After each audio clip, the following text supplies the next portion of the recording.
This is the Plant Yourself podcast. I'm Howard Jacobson of PlantYourself.com and the Big Change Program with Josh Lajani. This podcast is part of my mission to help you live a passionate and pragmatic life.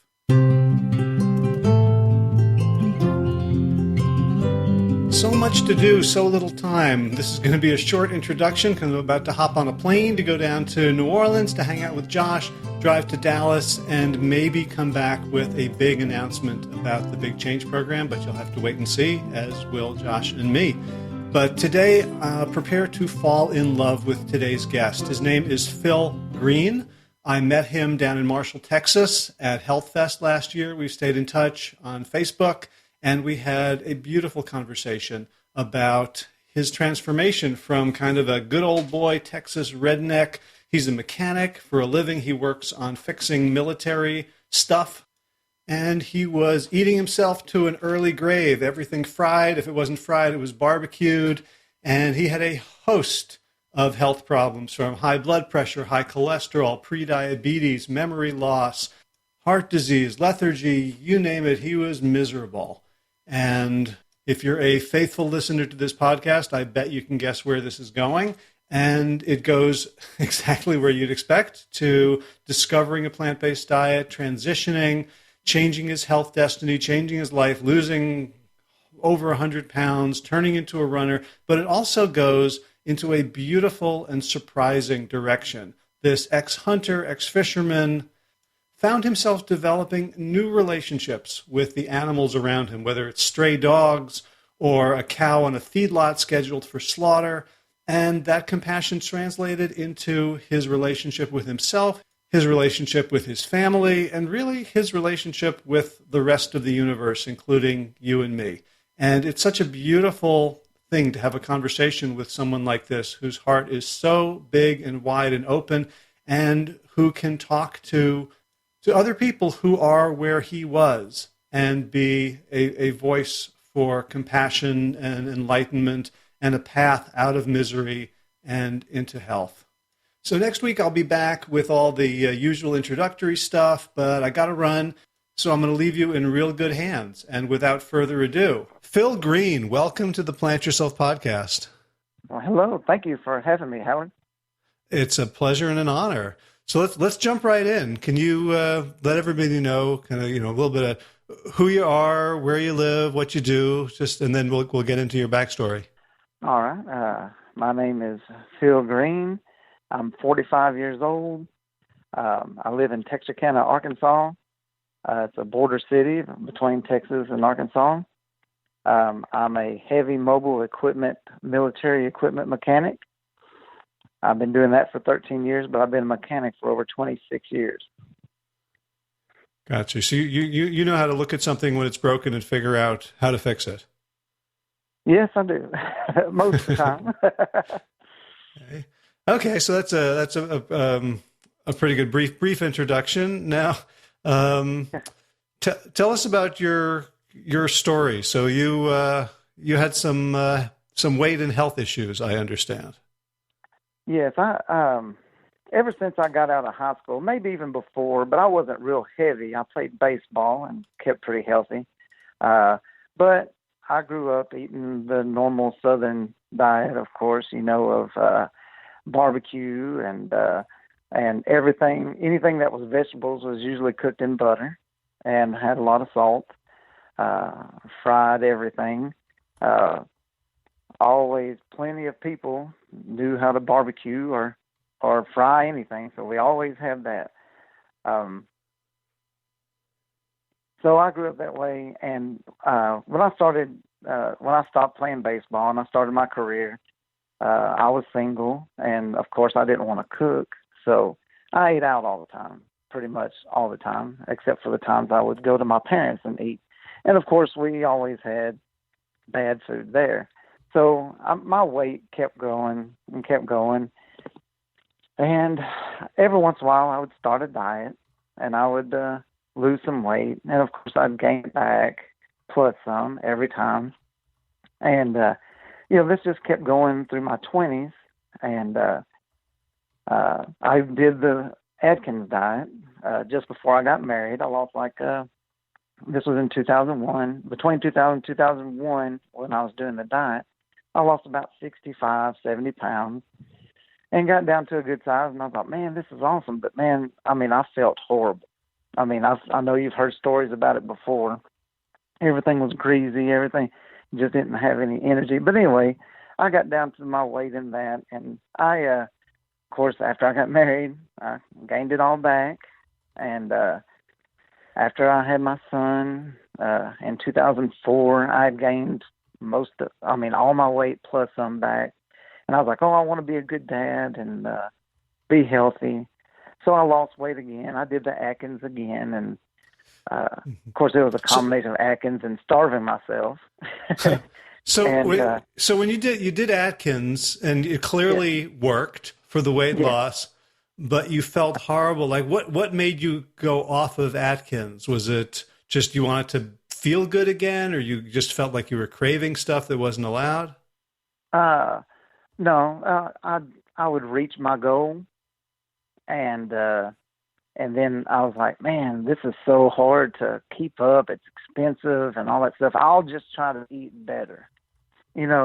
I'll eat less. I'll eat salads. I would think I would do better. And I mean, within a week, I was already eating other foods, and it would just, explode back up. And what would you blame it on? You always think, well, now I added carbs back, so that must be the problem. So anyway, I've been there. I finally got up, and I hit just about 40 years old, and I was very heavy. I didn't know how heavy because I didn't weigh myself. And can you take a sort of a ballpark guess? Well, I ended up, my wife set up a physical for me because I was feeling bad. I had horrible sleep apnea. I had a machine, but I could hardly ever use it because it was like a torture device. And anyway, she set me up for this deal. I mean, I'd already had fatty liver. I still had that because I was supposed to lose weight, and the doctor said, oh, if you lose about 25 pounds, come back and see me in August. This was like in March of a couple of years before this. And he said, come back and see me in August, and if you lose about 25 pounds, it'll probably get rid of your fatty liver. Well, of course, I said, okay, I can do this. Well, I gained more weight, so I never went back. I was embarrassed. I never went back. So I had fatty liver. I always had chest problems. At night, I'd lay in bed, and I kind of get a little bit upset about this because I'd lay down beside my wife, and my chest would hurt. And I would never tell her that my chest was hurting. And sometimes I would pray that I would be, that I would be okay, and that my wife and kids would be taken care of, and if something happened. So you thought you were going to have a heart attack? Yeah, I wasn't sure it would hurt so bad, but I just wouldn't do nothing about it. I'd take aspirin, I really didn't take care of myself at all. I just worked and came home and played with the kids, and that was probably the most of it. My only activity was working and what little I played with the kids, and of course a lot of that was sitting on the couch throwing the ball for them or shooting them with Nerf guns while they were running around. So I really didn't do the stuff I wanted to do as a dad. But going back, I had I was sluggish, feeling bad. I have the sleep apnea.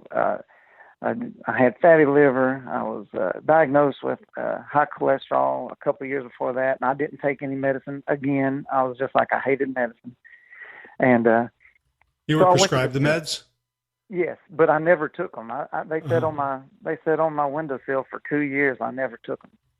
That was at 38, and here I am at 40, and my wife sets up this deal.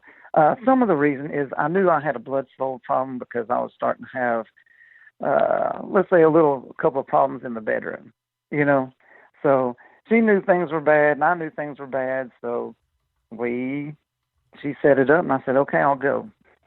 Well, I went to the physical, and I went to my doctor, and he said the same thing. I had fatty liver, high cholesterol, high triglycerides. My blood pressure that day was 162 over 100. My triglycerides were in the 500s. My cholesterol was in the 3. I don't know exactly the numbers, but I just remember I had all these problems. And, anyway, at the end of the day, this was at the actual physical. I didn't know all these results yet other than my blood pressure.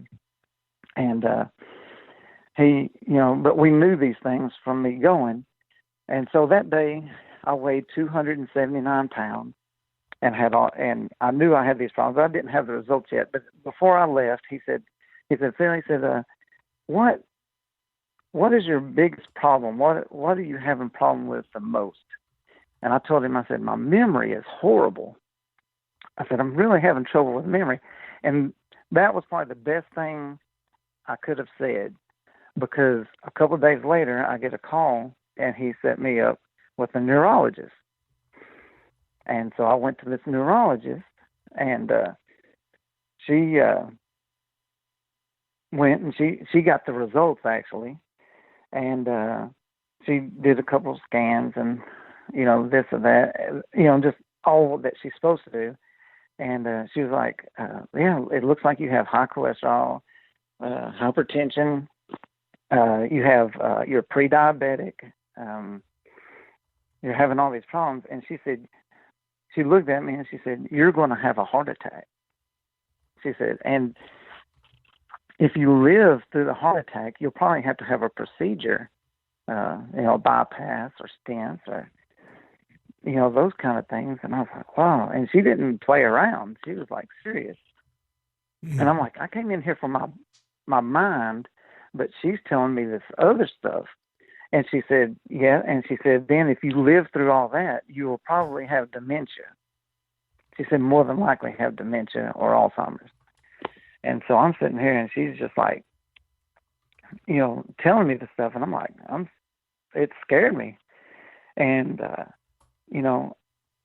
she was talking about medications and all that stuff. And I told her, I said, and this is another story, and I can get into that in a minute. I said, my parents take so much medication. I hate medicine. I hate every time my parents went to the doctor, they always get more medicine. So I was like, is there anything I can do without medicine? And she said, well, if you're willing to try it, you can do a whole food vegetarian diet. She said, you can still eat a little fish and this and this and that, but mainly don't eat anything processed. I was like, oh, okay, this is crazy. But so I went home, and I thought about it over the weekend, and I told my wife, I said, well, I'll give it a try. I'll do it for 3 months and go back for the follow-up, and hopefully my numbers are better, and then we'll see from there. So I started eating. Of course, I ate tortilla chips, because it's only got salt, oil, and corn. And, and I was eating sardines twice a week just because I thought I needed the omega-3 and all that. And but mainly I was eating beans and corn and, a lot of canned stuff, green beans. But I looked for stuff that didn't have any kind of processed stuff in it or stuff I didn't know what it was. So when she gave you the instructions to try a whole food vegetarian diet, did she give you like a cookbook or a website or recipes, or you just kind of? It sounds like you kind of like did the bachelor version of just cans of vegetables. Yeah, right. Well, I didn't. She didn't give me anything. The only thing she did give me, and I forgot to tell you this, is she said she did recommend I read Dr. Ornish's The Spectrum. So I did, but but mainly all I knew was hot wings and pizza and hamburgers and hamburger helper, and every once in a while pork chops. So so all I could do was simple.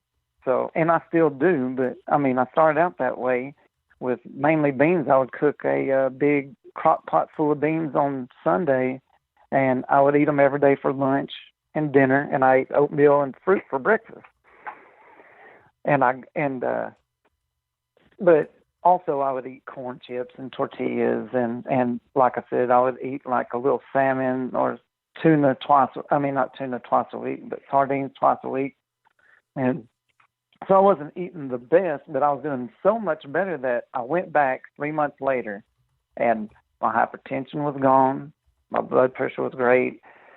They said my cholesterol was dead on. My triglycerides were right on. Everything that was bad 3 months ago was all in the normal range. I'm like, really? In 3 months? And I had lost 30 pounds. So at this time, that's when I said this was something that I was going to do just for the 3 months to get my stuff together. But I was like, well, man, if I keep on, what's going to happen? I said, there's something to this. So that's when I started looking more into a plant-based diet. But I was looking into an unprocessed diet, and then I came across Forks Over Knives, on Netflix.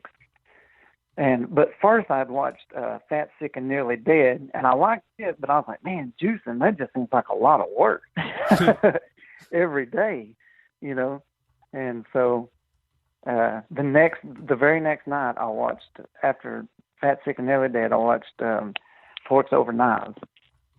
And man, that day I was like, this is it. This is it. This is what I'm going to do.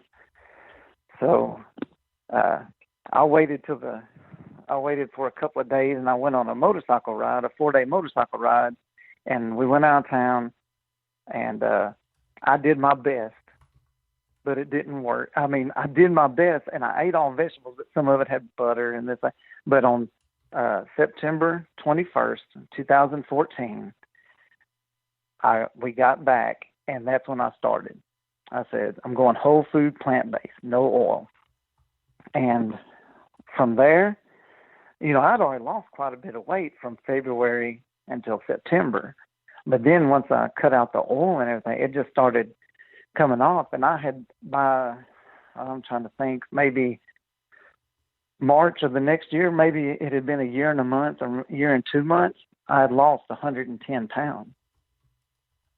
And it was really quick, and I was pretty surprised, but I never felt better. And I went, once I cut out the oil and I cut out salt and I cut out sugar, everything just fell into place. And I'm like, this is easy. I mean, why all those times on those other diets, it was so hard. And this is so easy. And I was like, I don't understand why I never heard of all this. I was like, you don't get it taught in school. You don't have your doctor tell you or anything. Just, even if you just cut out the processed stuff, you are going to be at least 70 times better than you were. It's amazing.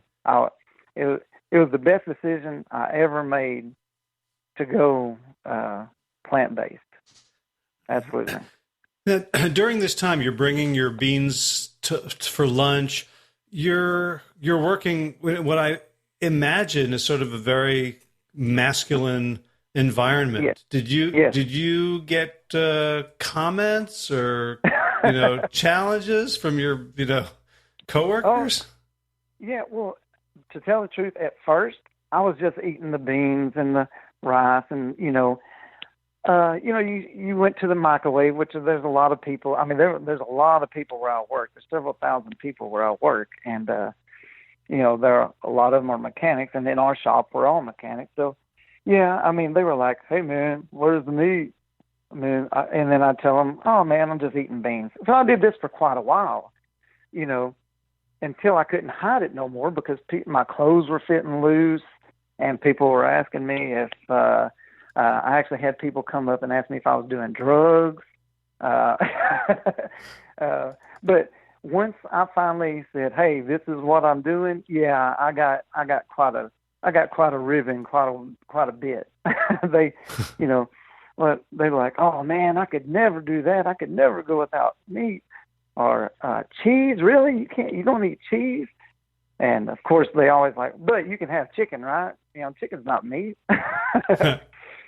But yeah, and in a blue collar deal, I was called different things, usually friendly. I mean, nobody was really mean to me, but I was called some things that, probably weren't very politically correct, as it goes in a shop. Yeah, I'm imagining there was some anatomical.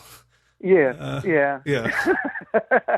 But once it started coming off, they're like, "Man, you're really doing good." And I started having people asking me, like, "Man, how you do it?" So, I'm giving them forks over knives, I bought the CD. So, like, if they didn't have Netflix, I let them watch it.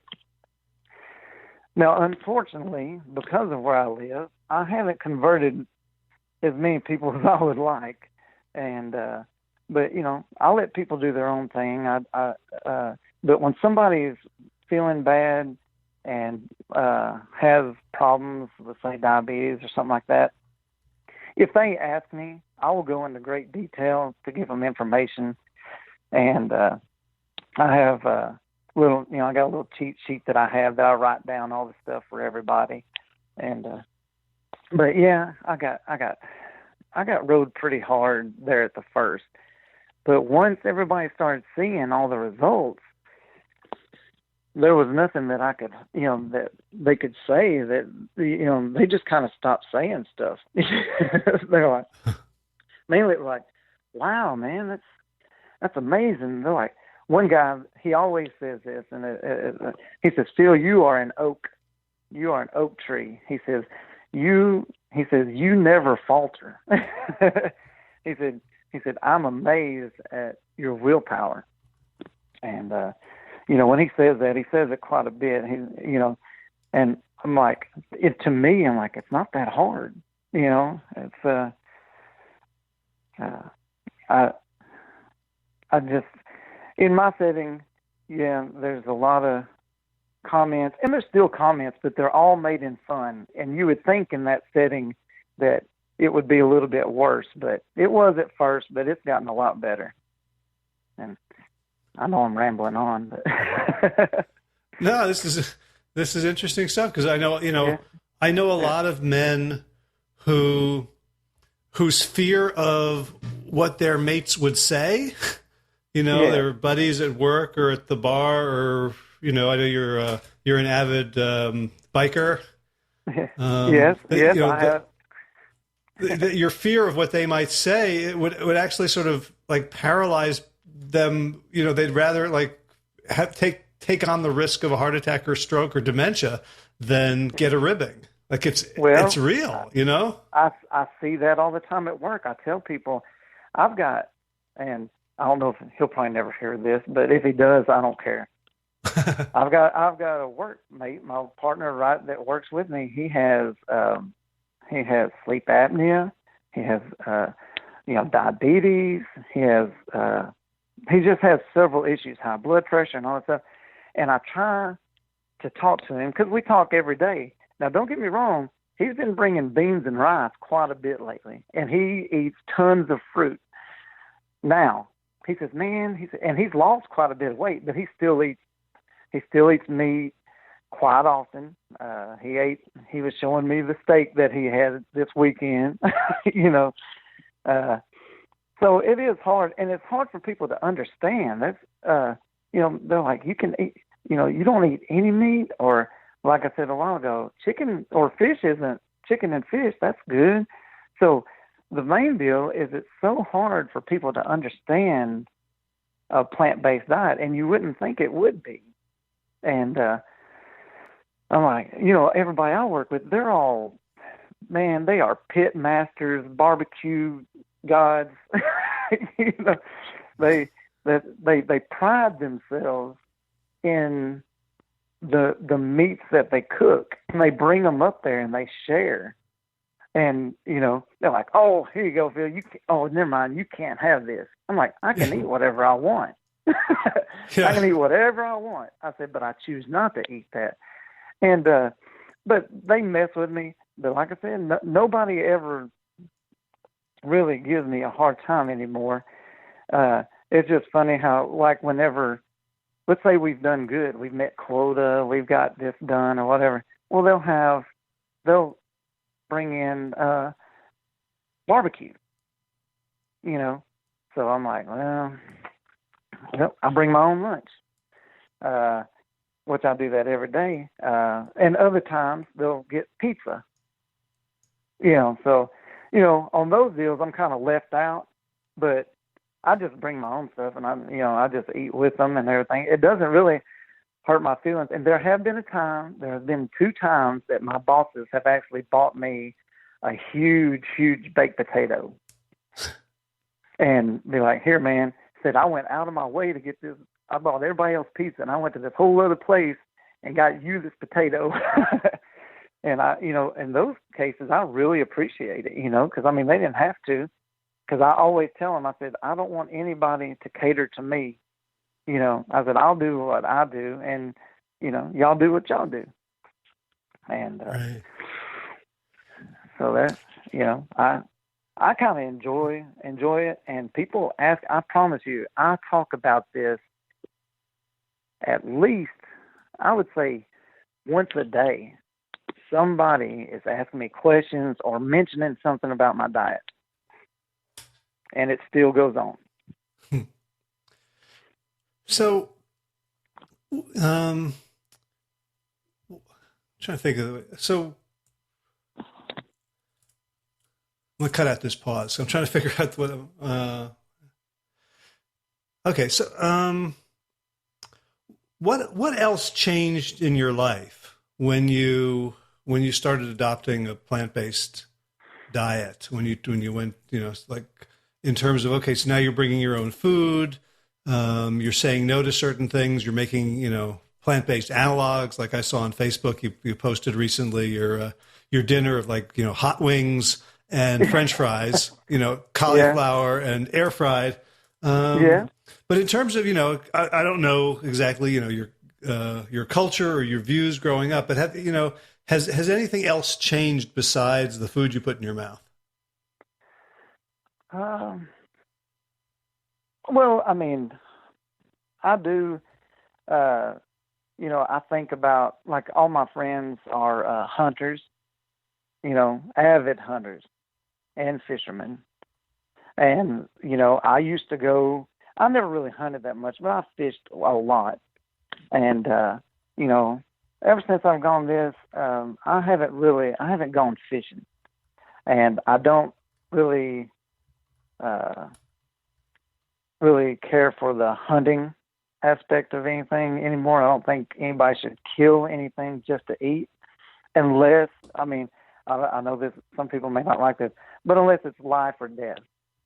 If you're in a life or death situation where there's only meat, then maybe. But who's ever trapped on the, that whole thing where if you were on an island, yeah, right. that one. Yeah, right. We used to say if my grandma had wheels, she'd be a baby carriage. Yeah, I'll tell you what. But my views on hunting and I just hate anything to suffer now. It's just I didn't really like it then, but a lot of the times it's done behind closed doors. And you don't ever see it until you walk into Walmart and go to the meat aisle and it's there, and that's all you see. And but now I don't even like looking at the meat aisle. I'm not, as far as some people say, it disgusts them, but I don't want to smell it and I don't want to look at it. As far as myself, it seemed to have given me a little bit more, a deeper, and I don't know how this understands, but it's in my relationship with my wife and my family. it seems like I love a little bit deeper. I don't know if you can understand what I'm trying to say, but it's like I care a lot more about things. I don't know, it's because, it kind of helped my brain out a little bit, because there for a while, like I said, I had a bad memory, so lots of times I just floated through the day doing what I do.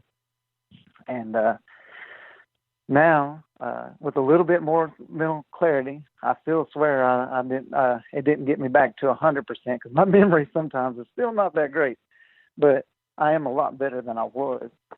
And but I remember things, but I care, and I don't know how to explain it.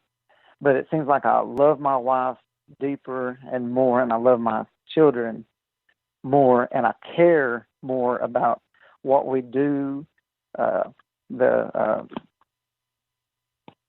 to think how, like, I care about what they eat. I care about their health. It's not like, we're just here. I'm just like, they still haven't converted the whole way, but I think my wife hasn't eaten meat in over a year, and that's pretty good. She's not whole food plant-based, but she's close. But, and, I've adopted, I found a dog. It was following me at Walmart, and I couldn't believe it. So I brought it home, and we tried to find its owner, and never could find the owner. I went to the dog pound and asked if anybody was looking for him and for her, and put a picture up, and never found anybody. In fact, I found on the website for the animal shelter that somebody had found her the week before, and then I guess she dumped her. So anyway, she was looking at me. I couldn't resist. Now, before, I would have had no problem in resisting picking that dog up. Yeah. But then I couldn't. This was 2 years ago. I was like, I couldn't resist. She was shaking. I brought her home. Now she's ours. She's our dog, And and I guess this could segue into the guy I knew that was selling the cow, Rose. And I had an opportunity. I would have never done anything like that before. I've just been like, oh, well. Yeah. So what did you do? How did that go down? Okay. I work with a fellow, and they raise cows on the side. Other than his mechanic job, and him and his son-in-law. Well, anyway, they had bought this Brahma, this female Brahma, Rose, beautiful white Brahma cow, and they were going to have her have calves. They were going to breed her. Well, they had her for about 2 years, and she never produced a calf. So he was talking about, oh man, he said, I'm losing money. We bought her for $2,400. He said, the only way we can, since she's not making a calf, all we're doing is feeding her. He said, man, she's such a good cow, but he said, I'm thinking I want to send her to the butcher. Well, he had already set it up. But he said, we're going to send her to the butcher and get her put out as meat. He said, I figured $3 a pound for, I can't remember how many pounds now. It equals $1,800. So 700 pounds. Anyway, I was like, really? I said, you need $1,800? I was like, wow. And then it hit me. I was like, what if I can find a place for Rose and she doesn't have to die and you get $1,800? And he was like, well, he said, it's business, man. He said, I don't really care where the $1,800 comes from. I was like, well, I said, so you don't care if I can do it? And he said, no. And he told me the date, the butcher date, and trying to remember, I believe it was April the 20th was going to be the butcher date, which was like a month away. And I was like, well, I'm going to see what I can do. So I went home that day, and I thought about it. And I'm like, I don't know who to call. I don't know nothing. I don't know anybody that's in this. So I did call a friend of mine's wife, and she she didn't really, and she's into the animal shelter and stuff like here around here, but she didn't know anybody right off the bat. So I was like, you know what? I'm going to see how this GoFundMe works. So I looked it up and I started entering information. And I mean, it's really easy because, man, in no time I was done. I was like, whoa, now this is real. you know? So I sent the guy, I said, man, I set up a GoFundMe account for account. He's like, man, you're crazy. He said, nobody's going to give you money to save a cow. I was like, he's like, but if you do it, he said, more power to you. So, well, as it went, I was getting, people started sending money. Of course, every time I got anybody sending money, I sent a thank you. Every time. And just about every day, whenever I tallied up how much I got, I would put it on there. I said, hey, we've got this much so far. Help me out. And I was putting it on Facebook. And then I had my friends, I mean, even my meat-eating friends, they were so into it that they were sharing it too. And, with me having, I have people that are vegan friends now on Facebook and the like, and people were sending money. And I was like, man, I can't believe this. And we kept getting closer and closer. And I'm like, I got to find a place for her. So I started looking around, and I called some places out of town and everything. But I found my friend that I had asked earlier that was in the, with the animal shelter. And she actually had found a place just 15 minutes out of town that was a sanctuary mainly for horses. But she had talked to them, and they said, yes, they would love to have a Brahma cow. And so she gave me the number, and I called them, and they said, yes, she can live out her life here with no fear of being made into a meal, never be cut up into meat. She'll live until she dies here. I was like, really?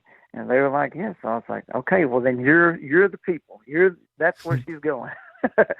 So, needless to say, we finally saved up the $1,800. Actually, I got it ended up being over $2,000, $2,050, I believe. So I was overfunded $250. So I had a friend of mine, which he is a meat eater, he's a deer hunter and all that stuff, but he volunteered his truck and his trailer and himself, and they helped me load her up. I went and paid the guy the $1,800, and we picked up this beautiful white Brahma cow named Rose, and we drove her all the way to just outside of town called Falk, Arkansas, to Persimmon Hill Horses, and we dropped her off there. And with the money that I had extra, I gave that to them for food and any veterinary costs that they were going to incur, because they wanted to have her looked at before they put her in with the other animals, of course. So, and that's how it went. And I visited her. I have visited her a couple of times since then, and she's doing well. Does she know you? I don't know, man. I can't really. I want this to be a Disney story, Yeah. Well, I did too. I really wanted her to really know me, but like when I've gone, she still lets me pet her and all that stuff. But it's like, all right, whatever. It's not like she runs up to the gate when I come up there. I wish it was like that. But,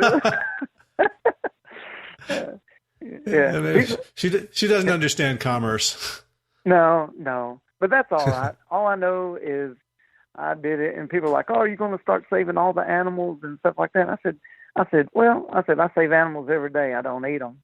I said, I haven't bought any leather goods. Not to say that in our household that we don't have any. It's just that we had them way before. But since then, when I go buy shoes, I look for things that are just man-made. I try. So that's another thing that's changed. I don't look for anything that's leather but I actually go out of my way a little bit to look for things that are not animal, made of animal products. Ooh, so I got to ask you about that because, you're a mechanic. You're used to, there's like gloves and shoes that it's hard to imagine Right. without leather. What do you look for if you're looking for, protective gear or steel-toed boots? Where can you get equivalent stuff that's not leather? Well, I would like to say that I don't have anything. I've the boots that I've got right now. They provide us boots and they provide us gloves, but I normally don't wear the leather gloves. My boots have some leather in them. I mean, like I said, I don't look for anything. I mean, I don't look for anything that has them, but they do provide them. I'm not going to lie to you that right now my boots do, but I am looking to purchase some that do not. So I'm sorry to say that right now, but I don't want to lie to you. I appreciate that. But as far as my shoes that I normally wear, I don't have them, and I am if I do find some, I will share this with you so that way other people can get them. But Fantastic. I haven't looked because I've had these work boots for quite a while, and I actually had several pair that haven't wore out yet. So, and I guess I need to go into, I do feel bad about it, but I haven't bought any more because I don't know if this makes sense, but since it's already there, I hate for it to go to waste. I don't know if that makes sense to you. I mean, the animal, I think of it now, this animal did die, and this is its, so, and I'm like, I'm not going to just throw it in the trash. I don't know if that makes sense to anybody out there, and I don't know if you'll edit it or whatever. But Right. No, I mean it makes sense to me that if you're gonna throw them in the trash and then buy something synthetic that was made in a factory from materials taken, so like somebody's habitat, some creature pays for everything we do. Right. But all right. Yeah, I think we can get a little bit too pure and reductionist about. Like, oh no, I don't kill animals, but I still, pollute the earth and ride on airplanes, and like we're all in this together to a certain extent. And when you're riding in your electric car, you still kill bugs on the windshield, and I do think a lot deeper about stuff like that, and I do try to do things that are less, I always tell people I was already conscious about all that stuff. I rode a motorcycle for 20 years before I really started driving vehicles. I said I really didn't pollute that much, for a long time. and I still ride my motorcycle quite often, but not as much as I used to when I was single, Yeah. Right. And kids, but I do ride it quite a bit. Me and my friends get along and go ride to different rallies and have a good time. And they take the way I eat pretty well. They're just like, all right, man. Right. You do whatever you do, man. It's more barbecue for us. Right. Well, I mean, when I met you down in Marshall, Texas at Health Fest, I just got a real sort of sense of your gentleness of soul. And I'm imagining that, even though you are, sort of outspoken about not eating animals and not eating processed food, that my guess is that people don't feel judged by you, because I don't get any of that vibe that, so even, I could imagine the guy who raises the cows could have felt like you were implicitly judging part of his livelihood. And, the meat eating guy with the trailer could have, like, it feels like you sort of mastered a little bit of live and let live and live by example and live through love. Yeah. That's kind of how I am. I try not to judge people. I don't get on to anybody for eating what they eat, because people have allowed me to eat what I do with nobody has ever really been mean, about it. So why would I be mean about the way somebody else eats? I may not like it, but I'm not going to jump all over them and make them embarrassed or embarrass myself in front of other people. And I wouldn't, and not because I don't want to, it's because, not because I want to or not embarrass myself. It's just, it's not my place, I don't feel. And and anybody can tell you that I've ever met, I've never disliked anybody unless later on they gave me a reason to. You know, and I try not to push myself on anybody, and I let them come to me. And when they do, I mean, everybody knows, anybody that's ever met me knows it's a no judgment zone. You know, it's you may not, like, even in mechanic work, there's guys that don't know what they're doing. They might be new. I don't talk down to them about what they do. I try to teach them so that way that they can be a better mechanic and they can do what they need to do. And I guess that's how I've always done. I've never been one to jump down. And yeah, I guess I'm gentle because, I try to be mean and my wife just laughs because that's my, I'll try to be mean and it doesn't work. And I was like, man, I can't even convince myself. So I guess I don't know if I've perfected anything. It's just how I am. Uh-huh. Sometimes I wish I was a little bit more mean in certain circumstances, but I'm not a very confrontational person, and I don't push my views on anybody, and I don't talk down to anybody. And I think it's, everybody's got their own thing. Everybody's trying to make it through life. Everybody wants to care for their families. Everybody needs to make a living. I mean, everybody's doing the same thing. And everybody loves their wives, loves their kids, loves their, I figure if you take the time to do the things that you need to do, watch out for your health, watch out for your family, do your job the best you can, spend time with the people you love, then you don't have time to be mean to anybody else. And you don't have time to be judgmental to anybody else. You're taking care of your business. And I guess that's how I see things. Right. So aside from, just your cheat sheet and sharing with people when they come to you, do you have any, do you do any speaking or, a website or a blog or like, I think if I hadn't met you at Marshall, I don't think I would know much about you. You're pretty sort of under the radar, low key and quiet. Are you kind of happy to keep it that way? Or are you looking to do sort of more speaking and advocacy and sharing your story? I don't know about speaking because, I get nervous. I mean, I'm a little nervous now, but I can sit down and relax. But if I'm standing in front of people, I might as well just be propped up because I might fall down. I lose my hair. I mean, I've done it before. I mean, I haven't fallen down, but I've been asked if I was all right. Like, you okay? And that wasn't even talking about anything personal. That was just getting in front of people. But I really would like to someday, and I know, excuses are a dime a dozen, but I would like to help people maybe lose weight or just come to this lifestyle. I mean, I believe 100% that this is the way to go. It's the way to eat. It's the way to manage your life. It makes everything better. You feel better. You look better. The food tastes good.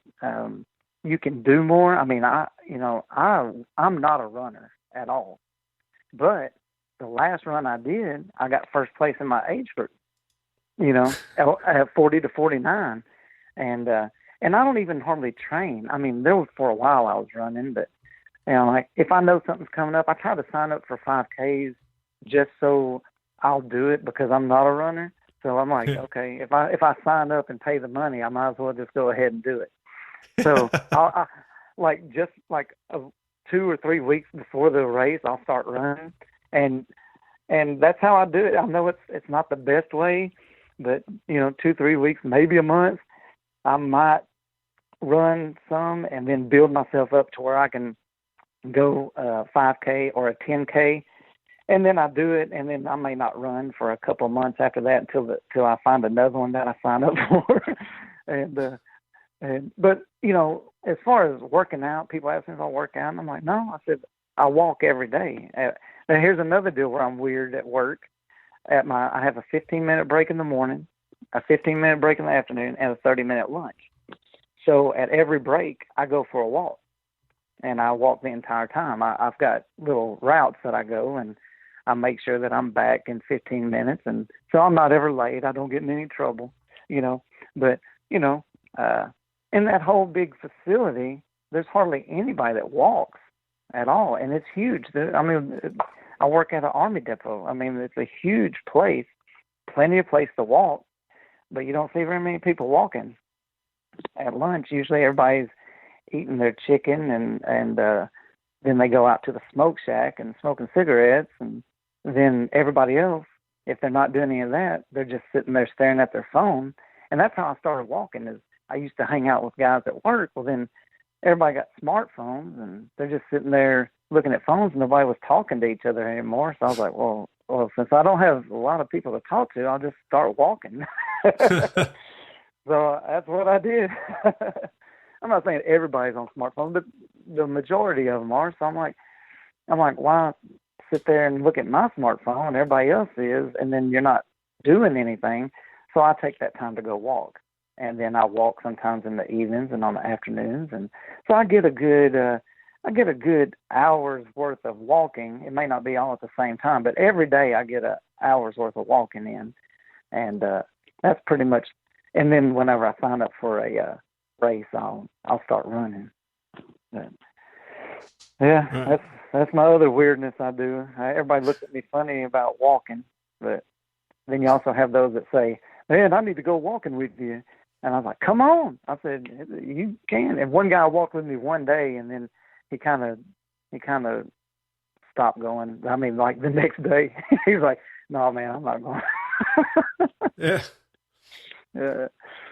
Well, it's funny. It's like, you've figured out how to do sort of, routine maintenance and on the human body. It's like you're still just being a mechanic, right? Like, okay, now I see what kind of fuel and additives it needs, and what kind of, every so often I'll take it out for a hard run, but I'll just sort of, rev the engine every day for an hour.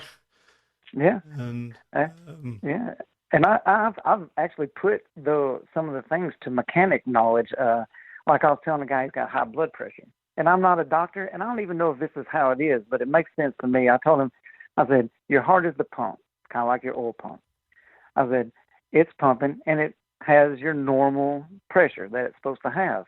But if you get any kind of inflammation, like if an engine gets buildup, or if you get something constricting it, or buildup, inside your blood vessels, I said, then your heart pushes harder, just like an oil pump, and you read your gauge, and your oil gauge, instead of running 40 psi, you're running 60 to 70 psi. Well, you have a restriction, and I believe that's the same thing in the human body. Your heart's the pump. You get a restriction or inflammation or anything that restricts the flow of blood, and your blood pressure goes up. And a lot of people are like, oh, well, then they're mechanics, so they're like, oh, that makes sense. So I mean, really, the hydraulics and stuff like that in the human body are a lot like, inside of an engine.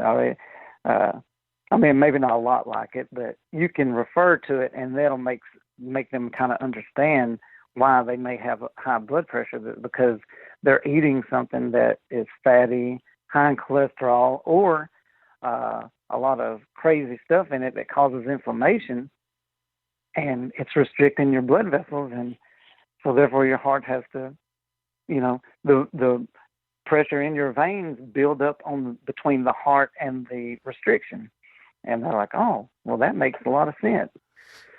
I think you have a book. I think you have a book in you on health for mechanics. Yeah.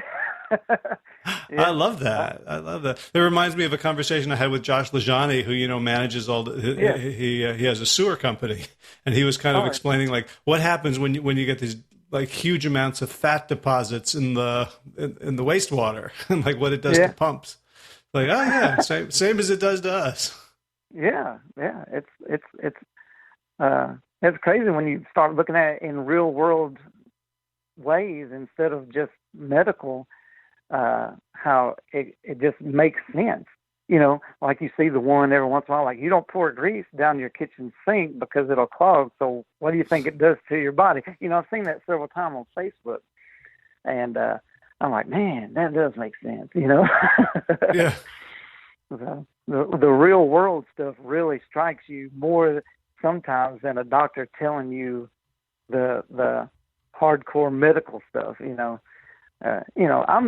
I'm a mechanic, so I guess just the layman terms really is what I understand. I'm not going to say I'm, genius or anything like that. I do believe I'm smart that I went this way, especially when there's so many people around me that don't and think it's crazy. But I think the one thing that I've done in my life, that other than marrying my wife and having my kids, is changing to a plant-based diet, whole food plant-based diet. Yeah, that's fantastic. And there's such, I can hear such sort of love and gratitude and joy in your voice. And, I would so love for this to spread, beyond, the urban vegan centers to, to all of America and all the world. There's so many people who could be so much happier if they woke up in the morning feeling good. Yes, and talking about the world, and I'm not trying to change the world. I'm just trying to change my little area, my world. But and that's what I've been doing. But again, just reading things, and you're talking about the world. The one thing that bothers me the most, and you asked me, what has changed me, and this is, I said about hunting, but this changed me also, is that I know now that if we stop feeding the animals all the grain and all the food that is produced for them, that we could feed the entire world, and there wouldn't be any kids having to go hungry, or any person for that matter. That really strikes me. I mean, it really. I don't understand how you think that it's such a simple thing, but it's so hard to get people to understand. And anyway, that was my little tangent there, over on the side here. But when you said something about the world, and I was like, man, I said that I wanted to make that point that's really a strong statement, that you could feed the world with the food that's already produced, and yet we don't do it. Right. I hear the sort of simplicity and pragmatism in your outlook. Like, oh, here's a problem. We know how to fix it. Why don't we just do it? Yeah, exactly. I do have a friend, and a mutual friend, Clay Sure. Garrett, and we go back and forth texting all the time when we hear people making these deals, and we're just like, it's so simple.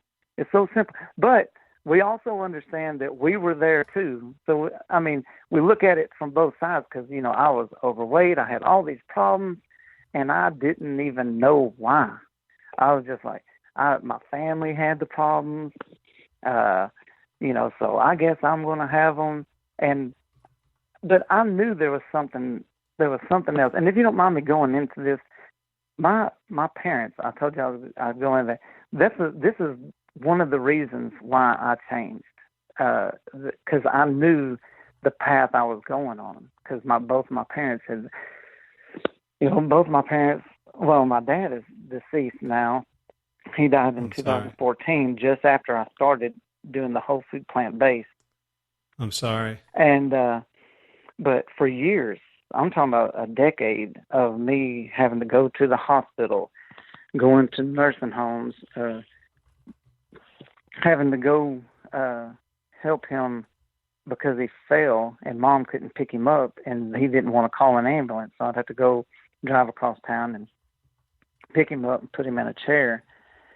And your dad is the strongest man in your world, and to see him like that, And then as I started learning that it was all because of food, you know, he ate a horrible diet, and you know, he had everything you could wish against. I mean, he had heart problems, he had a heart attack, he had strokes, high blood pressure, high cholesterol, high triglycerides, depression, you name it. He had a small tackle box for a pill box. You know, he took that many pills a day, and you know, he just got, as he got older, he got weaker, and anyway, every time he went to the doctor, the doctor would give him more medicine, and I was still fat, I was still having all these problems, but I'd point my finger. I was like, why is it every time you go to the doctor, they either increase your medicine or they give you medicine, but nothing's helping? You know, nothing helps. All they're doing is solving the issue at hand and nothing else. And I understood that, but I didn't know what I was saying. Right. You know what I'm getting at? I mean, I was saying it all those times and didn't even know what I was doing. And then when I found this way of this lifestyle, it snapped in. I was like, that's what it is. I was like, they don't know. I mean, you know, we have some great doctors in this plant-based world now, but, you know, I never heard of any of them. And, you know, no doctors are telling you. All they're saying is, hey, you got high blood pressure, here's a pill. You got angina, here's a pill. Or angina, however you say it. I'll come back to you being a mechanic. Like, I'm sure it didn't make sense. Like, you know, if every time somebody brought you a piece of equipment to fix, it never got better. Right, exactly. You know, you sit at home and maybe it's like the same, or maybe it's just getting worse. Right. And if you went to your doctor, and I mean, if you went to your mechanic and they worked on your car and you went home and it was doing the same thing, you would take it back. But whenever a doctor tells you to take this medicine and it's not really working, and then they come back, well, let's double it. Well, that's got to work if this isn't working. I mean, but if you did that to a mechanic, you know, like, well, here, put this little fizzy pill in your gas tank and see if that works. You'd be like, what? What do you mean? How's it gonna make my brakes stop? You know, you know, how's that gonna make my oil pump better? You know, we always have to have the cure as a mechanic. There's no you know, thing that kind of gets you along. You know, every once in a while they got these little snake oil things that you can put in there that might stop leaking for a little while till the seal swells up too much that it pops out.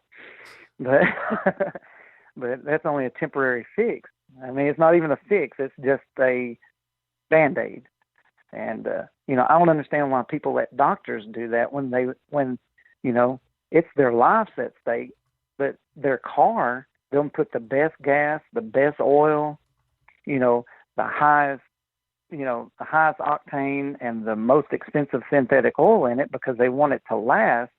And then they go put the worst fuel in their body and they expect it to last 70, 80 years. And it doesn't make sense. Right. And there's no leasing or trade-ins.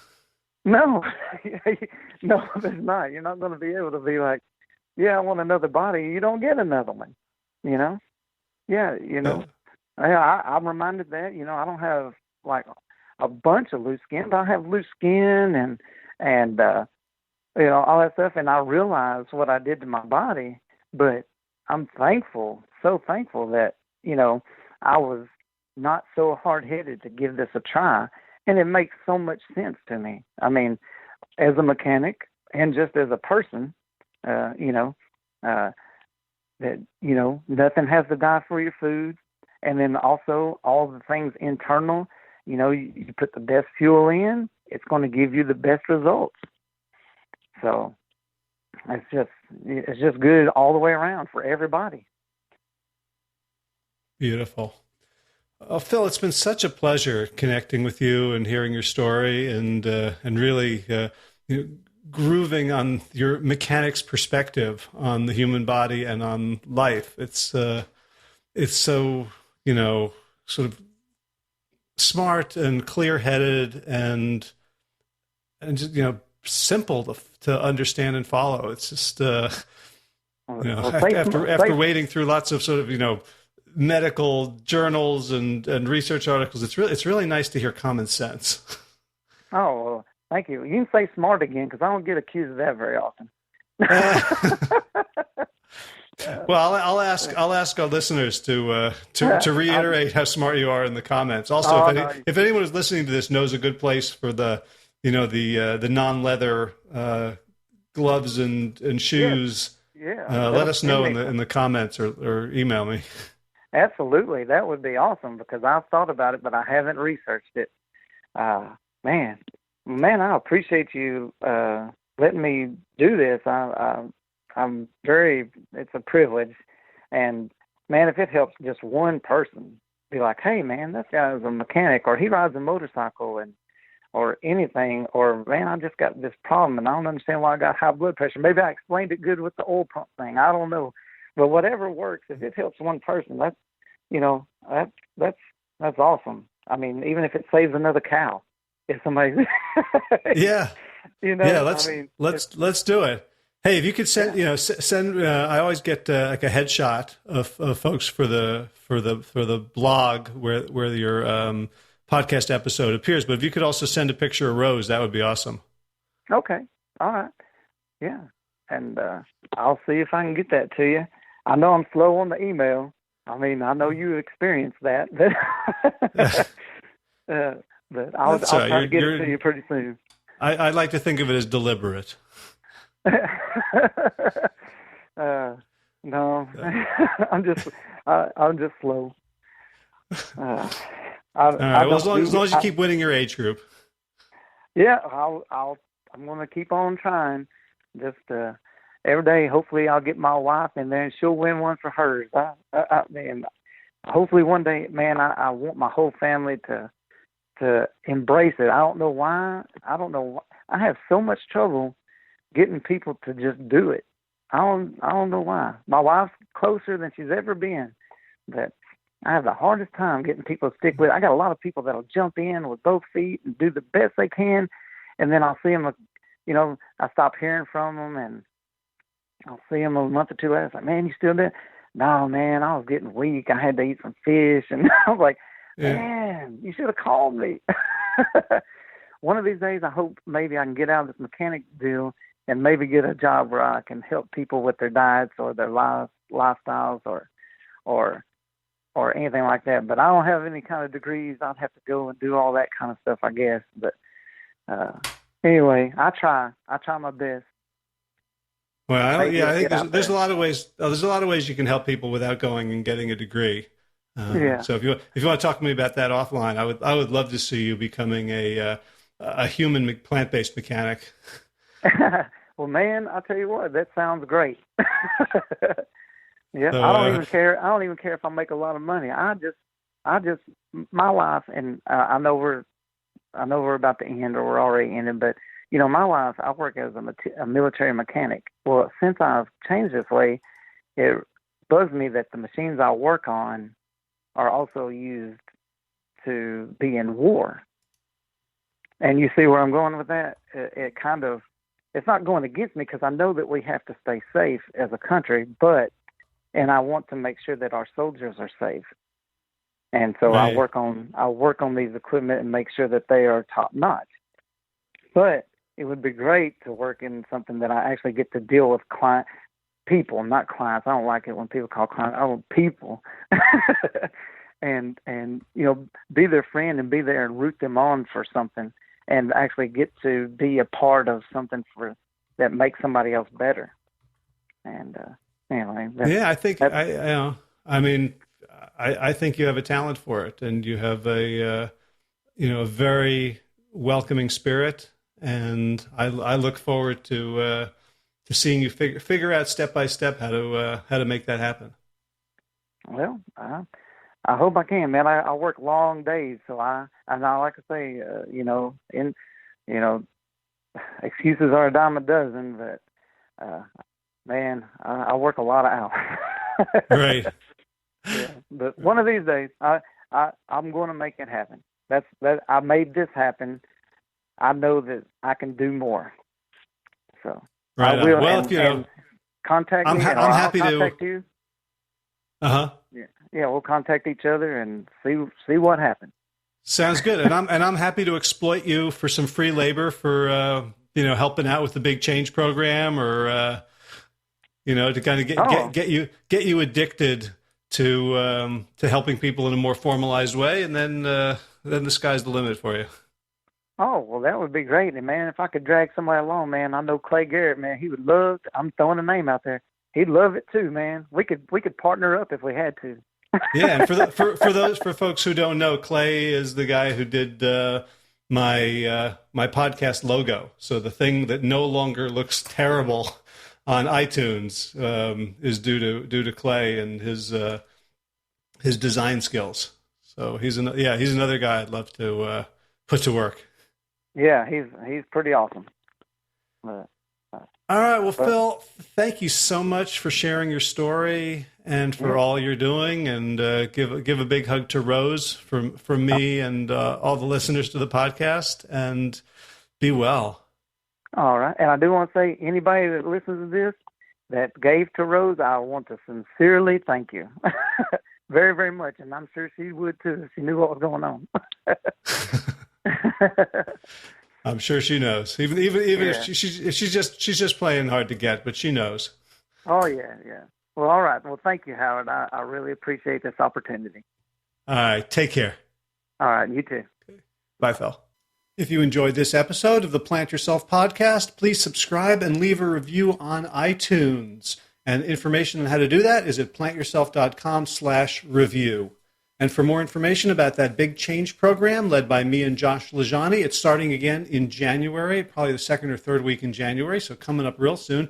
Visit bigchangeprogram.com and be sure to check out the show notes for today's episode with links to the stuff that Phil talked about at plantyourself.com/248. If you're new to the show, you can catch up on 247 archived episodes over at plantyourself.com. And if you get the podcast, but not the Big Change Bulldog, my email newsletter, you can get that. I've been writing some pretty long articles lately. I like them. I hope other people like them too. You can just go to plantyourself.com and give me your name and email, and that will add you to the mailing list.